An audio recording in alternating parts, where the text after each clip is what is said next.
Ini adalah smartwatch yang harganya di bawah 1 juta tapi punya desain yang keren banget.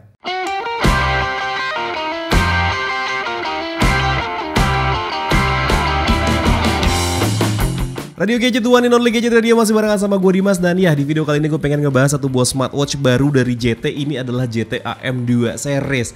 Dan ya, gue udah pakai jam ini selama kurang lebih ada mungkin di 2 minggu. Dan di video kali ini gue pengen ceritain semua pengalaman gue sama lo tentang jam yang satu ini. So stay tune, only on Gadget Radio. Kita mulai dari isi paket penjualannya. Untuk boxnya sendiri, ini bentuknya mengotak dengan informasi beberapa fitur dari JT AM2 series. Kayak sudah menggunakan 1,43 inci AMOLED display, wireless charging, Bluetooth calling, dan garansi yang tembus sampai 2 tahun. Untuk garansi 2 tahun sendiri, ini gue baru nemuin di sebuah smartwatch yang resmi masuk ke Indonesia. Isi dalam boxnya kita langsung dapat unitnya, docking charger yang udah support wireless, strap cadangan kayak gini, buku manual, dan juga ucapan terima kasih dari JT Indonesia. Sekarang kita fokus sama jamnya dulu. Di bagian depannya lo bakal nemuin layar dengan luas 1,43 inci dengan bentuk membulat yang ada informasi penunjuk menitnya. Dan kalau lo perhatiin, ini layarnya sudah menggunakan AMOLED dengan model 2,5D yang enak banget disentuhnya dan nambah kesan premium di jam ini. Di bagian samping kanannya lo bakal nemuin 2 buah tombol yang masing-masing punya fungsinya sendiri. Untuk tombol yang di bagian atas fungsinya adalah untuk tombol power sekaligus tombol menu yang crownnya itu bisa lo puter-puter. Sedangkan untuk tombol yang satunya lagi berfungsi untuk shortcut untuk masuk ke menu olahraga. Di sisi sebaliknya lo bakal nemuin 1 buah mikrofon, dan kalau lo geser sedikit di bawah mikrofonnya lo bakal nemuin lubang speaker yang artinya emang bener kalau smartwatch ini bisa diajak buat teleponan juga.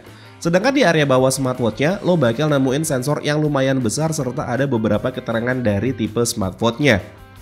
Oh ya, setelah gue perhatiin untuk area bawahnya ini nggak ada skrup sama sekali, dan gue berasumsi untuk back covernya ini ditempel menggunakan semacam adhesif gitu. Yang artinya menurut gue ini jadi lebih aman saat kita pakai buat berenang misalnya. Jadi nggak ada celah sama sekali buat air bisa masuk ke dalam mesinnya. Sedangkan untuk strapnya, untuk yang udah terpasang ini menggunakan bahan rubber yang lembut banget dengan sistem penguncian quick release yang gampang banget buat dilepas pasang dengan ukuran strap 22 mm. Dan berhubung udah ada strap cadangannya juga, jadi lo bisa pilih sesuai dengan aktivitas yang lo mau jalanin. Kalau buat olahraga tinggal pakai strap yang rubber, dan kalau lo mau ke acara resmi tinggal pakai strap kulitnya ini. Ngomongin soal material, gue hampir lupa bilang kalau bodi dari smartwatch ini terbuat dari metal dengan finishing doff yang ngasih kesan mewah dan premium. Sedangkan untuk material kaca yang digunakan, ini nggak disebutin apakah emang ada perlindungan layar yang dipakai atau enggak. Berhubung layar dari smartwatch ini udah menggunakan AMOLED, untuk fitur always on display juga sudah tersedia di smartwatch ini. Tapi untuk namanya adalah standby dial yang cuman ngasih 2 pilihan always on display aja, yaitu digital dan juga analog. Sekarang gue mau ngasih informasi gimana cara menavigasikan smartwatch JT AM2 series ini. Kalau dalam kondisi awal kayak gini, saat lo geser ke kanan atau ke kiri layarnya, lo bakal masuk ke menu widget dari aplikasinya, dan menunya ini bisa lo tambah sesuai dengan kebutuhan lo. Kalau geser dari atas ke bawah, lo bakal nemuin shortcut untuk pengaturan jamnya, kayak konektivitas dan pilih profile jam dan beberapa shortcut lainnya. Kemudian kalau lo geser dari bawah ke atas, lo bakal nemuin informasi notifikasi yang muncul dari handphone yang lo koneksikan ke smartwatch ini. Untuk gonta ganti watch face, lo tinggal tahan aja beberapa detik layarnya, terus tinggal geser aja untuk milih watch face-nya. Atau pada saat nampilin watch face di awal ini, lo juga bisa pakai crown-nya juga untuk pilih watch face yang lo mau. Tinggal diputer-puter aja dan pilihannya cukup banyak. Tapi kalau emang lo ngerasa masih kurang, lo bisa pilih watch face-nya di aplikasinya juga yang lebih banyak lagi pilihannya. JT AM2 series punya banyak banget fitur yang dibenamkan di dalamnya. Mulai dari 100 mode olahraga, pengukur detak jantung, penghitung langkah, pengukur oksigen dalam darah, sleep tracker, pengontrol musik, bahkan sampai remote untuk kamera smartwatch yang kita pakai. Untuk menu olahraganya sendiri, yang paling sering gue pakai itu adalah jalan di luar ruangan. Tapi berhubung smartwatch ini belum ada fitur GPS-nya, jadi lo harus bawa smartphone lo kalau mau tahu jarak yang udah lo tempuh. Sedangkan untuk fitur pengukur detak jantung, sleep tracker, dan oksigen dalam darah, gue bisa bilang ini cukup akurat, tapi emang berasa lama aja buat ngebacanya. Jadi lo harus tunggu beberapa detik dulu baru muncul hasilnya. Untuk menghubungkan jam ini ke smartwatch, lo cuman butuh koneksi Bluetooth dengan jarak maksimal 10 meter dan juga aplikasi yang namanya JT Connect. Abis lo download aplikasinya, lo tinggal bikin akun aja dan login ke aplikasinya. Abis itu tinggal pilih menu device dan gak butuh waktu lama, jamnya bakal terhubung secara otomatis. Selain lo bisa gonta-ganti watch face, lo juga bisa lihat panduan olahraga yang bisa lo lakuin, dan ini adalah bagian yang paling gua suka. Di sini lo bisa pilih latihan apa yang lo pengen lakuin dan udah disediain video tutorialnya juga, dan ini beda menurut gue.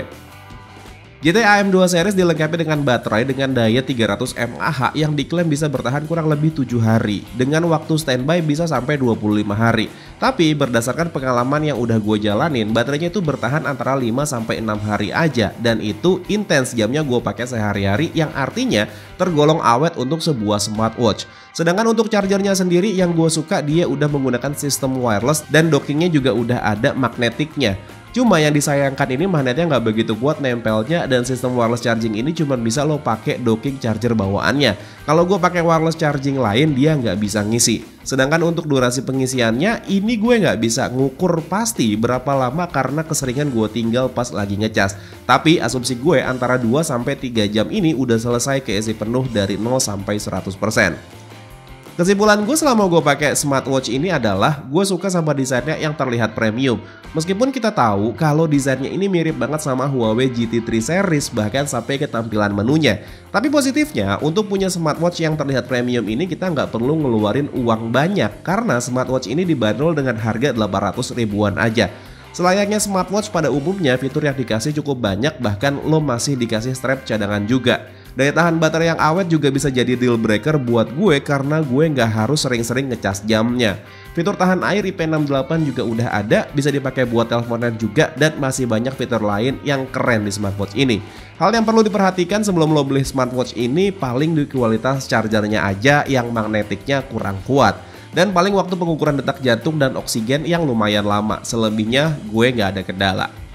Nah, itu dia tadi smartwatch GT AM2 series, smartwatch yang harganya di bawah 1 juta tapi punya build quality dan material yang premium banget. Tapi gue juga pengen tahu nih tentang pendapat lo mengenai jam yang satu ini. Tulis ya di kolom komentar di bawah. Dan mungkin segini dulu aja cerita gue tentang GT AM2 series. Kalau misalkan emang lo suka sama ceritanya, boleh di like dan di subscribe channel gue. Tapi kalau misalkan emang gak suka, boleh di dislike aja. Akhir kata gue Dimas undur diri, sampai ketemu lagi di siaran berikutnya. Assalamualaikum warahmatullahi wabarakatuh.